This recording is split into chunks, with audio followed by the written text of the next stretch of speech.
Today, we delve into a deeply troubling aspect of the Church of Jesus Christ of Latter-day Saints, its history of child abuse settlements.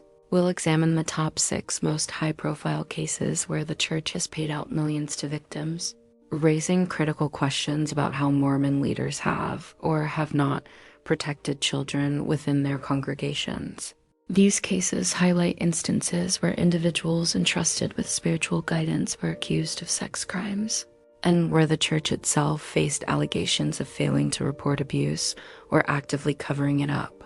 Stay tuned for the top 6 largest child abuse settlements in Mormon Church history. $2 million. Eric Patrick Avant. Eric Patrick Avant, also known as Ricky Avant, was a Cub Scout leader within the Mormon Church in Norfolk, Virginia, who garnered national attention due to his repeated convictions for child molestation and a subsequent civil lawsuit against the Church of Jesus Christ of Latter-day Saints and the Boy Scouts of America. Avant's criminal history began in 1979 when he was convicted of sodomizing an 11-year-old boy. This charge was initially for sodomy, but was reduced to contributing to the delinquency of a minor. He received a 12-month suspended jail sentence on the condition he seeks psychiatric counseling. Despite this prior conviction, he later became a scout leader in a troop sponsored by a Mormon church in Virginia Beach in 1982. In 1988, Avant was again convicted, this time on 14 counts of aggravated sexual battery, and sentenced to 26 years in prison. These charges stemmed from the molestation of 9 boys, aged 9 to 13, between 1985 and 1987, all of whom were members of his scout troop. Investigations by parents and police eventually compiled a list of as many as 41 alleged victims connected to Avant. A significant aspect of the case was the civil lawsuit filed in 1989 by the families of some of Avant's victims against the LDS Church and the Boy Scouts of America, seeking $35 million in damages. The lawsuit alleged that both organizations failed to adequately screen Avant and ignored reports of his sexual abuse of children, further claiming that the church knew of his sexual attraction to young boys but did not check police records. The Boy Scouts of America, however, maintained that Avant was not a registered scout leader with them. In May 1992, the LDS Church settled the civil lawsuit for an undisclosed amount, which was reported as $2 million. Representatives for the church stated that the settlement was in the best interest of all parties. The settlement aimed to provide the victims with necessary medical attention and counseling. The case of Eric Patrick Avant highlighted serious questions about institutional accountability and the screening processes for individuals in positions of trust with children within religious and youth organizations. Floodlit, an organization reporting on sexual abuse in the LDS Church, continues to seek information and court records related to Avant's case to raise public awareness and assist survivors. $2 million. Christian Robert Bernson. In the early 1990s, a significant civil lawsuit in Los Angeles, California, brought to light the sexual abuse committed by Christian Robert Bearnson, a member of the LDS Church. And this case raises serious questions about the church's handling of such allegations. In August 1992, during a Mormon church-sponsored camping trip, 27-year-old Christian Bernson violated 13-year-old Heather. Heather's subsequent distress led to a lawsuit against Bernson and the LDS Church.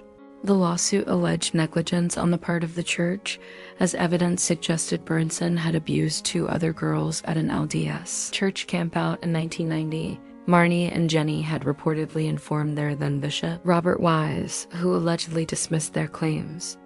In November 1993, a Los Angeles Superior Court jury found the LDS Church liable for CSA. Shortly after the verdict, the LDS Church settled the case with the plaintiffs for an undisclosed amount, reportedly $2 million, and had the court record sealed at the church's request. Prior to the civil suit, Bernson had pleaded guilty in 1992 to 1 count of committing lewd acts with a child. The case highlighted significant concerns regarding the handling of CSA allegations within the Mormon Church, including alleged cover-ups by church leadership. In a culture that reportedly prioritized the church's image over the safety and well-being of child victims, the sealing of the court records, at the church's request, further fueled criticisms regarding transparency. $3 million, Ralph Edward Neely. Ralph Edward Neely, a member of the LDS Church in Beaumont, Texas, was a convicted child molester whose actions and the subsequent handling of his case by church leadership led to a significant civil lawsuit and a substantial settlement. Neely's pattern of deviant sexual behavior spanned at least 2 decades, with his most egregious acts coming to light concerning an 8-year-old girl referred to by the pseudonym Natalie between October 1992 and May 1993. The abuse occurred in various locations, including within Neely's Mormon Word Chapel during church meetings. A critical aspect of the case revolved around the alleged inaction of church leaders. Court documents contend that in 1993, a church member witnessed Neely molesting Natalie and reported him to his bishop. The bishop reportedly warned Neely but did not inform the victim's parents or the police. The abuse finally came to light in July 1993 when Neely himself confessed to Beaumont police. He pleaded guilty in January 1994 and was sentenced to life in prison. In January 1994, Natalie's mother filed a civil lawsuit against Neely, his bishop, and the LDS Church, contending that the bishop had failed to report the abuse. Shortly before a scheduled civil trial in August 1994, the Mormon Church settled out of court with the victim's family, reportedly paying several million US in exchange for their silence. This case, along with others, prompted the LDS Church to establish a telephone helpline for lay leaders dealing with abuse cases in 1995. Though critics viewed it as a belated attempt to mitigate legal liability rather than a fundamental shift in reporting practices. $3 million, Franklyn Richard Curtis. Franklyn Richard Curtis, also known as Frank Curtis or Brother Curtis, was a member of the Mormon Church whose history of child abuse and the church's alleged knowledge and handling of it became the subject of a significant civil lawsuit in Oregon. Curtis's history of sex abuse dates back to the 1970s. In 1983, he was excommunicated from the LDS Church in Pennsylvania due to sex abuse allegations, but was rebaptized in 1984. After his rebaptism, Curtis moved to Oregon and continued his predatory behavior, molesting at least 5 boys, including Jeremiah Scott. The local LDS bishop at the Rocky Boot Ward reportedly confronted Curtis, who admitted to the molestations, but the bishop allegedly kept this information quiet, failing to report it to the police. Curtis then moved to another ward where he again confessed his abusive past to Bishop Gregory Lee Foster, who also allegedly kept it confidential. Jeremiah Scott's abuse by Curtis occurred in 1990 and 1991, when Scott was 11 years old, after his mother invited Curtis to live with their family, reportedly without being warned of his history by Bishop Foster. Curtis was arrested and convicted in Oregon in 1995 of first-degree sex abuse. In 1998, Jeremiah Scott filed a civil lawsuit against the LDS Church. In September 2001, the LDS Church settled the civil lawsuit with Jeremiah Scott for $3 million. Sandra Scott notably refused to sign a confidentiality agreement as part of the settlement, desiring that the public be aware of the church's actions. The case became a prominent example of the challenges and controversies surrounding institutional responses to CSA within religious organizations. $4 million, Charles John Blom. Charles John Blom, an LDS Church member and retired U.S. Army officer, was involved in a prominent CSA case in Texas that resulted in a significant judgment against the LDS Church. Blom was known to have violated at least 5 boys, primarily in the Magnolia Church area. He pleaded guilty in 1994 to 2 counts of indecency with a child and was sentenced to 15 years in prison. A key aspect of Blom's case was the alleged role of local LDS bishops. According to reports, Blom's bishop at the time his crimes were revealed notified him that he was a suspect, which reportedly allowed Blom to destroy evidence. Former Bishop Jerry Torkelson is specifically mentioned as having alerted Blom.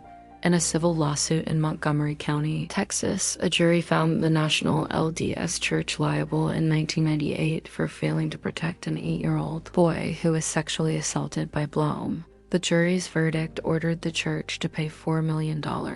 The case of Charles John Blom highlighted concerns about the LDS Church's internal procedures for handling CA allegations. Critics contended that the church's patriarchal and secretive structure encouraged families to report abuse to bishops rather than to law enforcement, potentially prioritizing the institution's image over the safety of children. $32 million. Christopher Michael Jensen. Christopher Michael Jensen, also known as Michael Jensen, was a Mormon church member whose extensive CSA, alleged cover-up by local LDS church leaders, led to a landmark civil lawsuit and a multi-million-dollar settlement. Jensen's criminal history began in late 2004 in Utah, where he was arrested for sexually abusing 2 girls at school, later pleading to misdemeanors with alleged leniency due to his grandfather's influence as a senior church official. Despite warnings of reoffending, he faced no strict consequences. After moving to West Virginia in 2005, Jensen, with his parents in church leadership roles, continued to abuse at least 14 children between 2007 and 2011. The lawsuit detailed a significant alleged cover-up by church officials, with bishops reportedly dismissing complaints and allowing Jensen to hold church positions despite his known history. The abuse came to light in January 2012, leading to Jensen's arrest and conviction in February 2013, where he was sentenced to 35 to 75 years in prison. In September 2013, 6 families sued the LDS Church and local leaders for negligence and conspiracy. After a grueling 5-year legal process, a $32 million settlement was reached mid-trial in March 2018, releasing the defendants from all claims. This settlement, along with the revealed $27 million in legal fees, brought the total cost to nearly $60 million. Floodlit.org played a crucial role in publicizing these details in March 2025, revealing the settlement amount for the first time. The church's lawsuit against its insurers also indicated at least 378 other settlement payments for sexual abuse, highlighting a broader pattern. Conclusion: the cases of Eric Patrick Avant, Christian Robert Bernson, Ralph Edward Neely, Franklyn Richard Curtis, Charles John Blom, and Christopher Michael Jensen present a disturbing pattern of CSA within the LDS Church and subsequent large financial settlements. These incidents, as detailed by organizations like Floodlit.org, underscore the serious allegations that Mormon leaders, in various capacities, were aware of or failed to adequately address the threats posed by these individuals. The millions of dollars paid out in settlements, often accompanied by sealed records and confidentiality clauses, raise critical questions about transparency, accountability, and the paramount duty to protect children. As this disturbing episode shows, the impact on victims and their families is profound, and the ongoing efforts to bring these stories to light serve as a vital call for greater safeguarding measures and clear reporting protocols within all institutions, especially those entrusted with the care of the most vulnerable.